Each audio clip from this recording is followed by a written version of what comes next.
This is tourism versus pandemic in Hawaii, pre and post pandemic.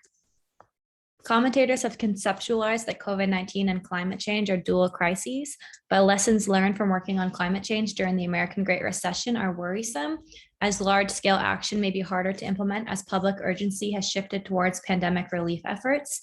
The development of the COVID-19 pandemic reveals the consequences of a society ill-prepared to deal with emergency.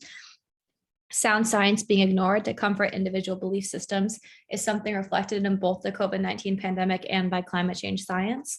And the way communities have come together to innovate and mobilize against the COVID-19 pandemic should reflect the necessity and urgency to react the same way against climate change.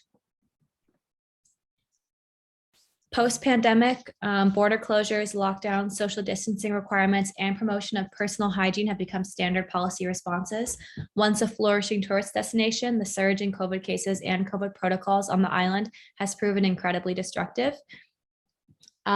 Since the beginning of the COVID-19 pandemic in March 2020, states big and small have been influenced to stop the spread of the disease. And since the shutdown of leisure travel due to the COVID-19 pandemic, Hawaii's visitor-reliant economy has come to a standstill. So as cases surge, it's problematic for Hawaii's economy and the livelihood of its people. Limiting the number of people without food or facing eviction is dependent on reopening Hawaiian tourism and its borders to visitors and their spending.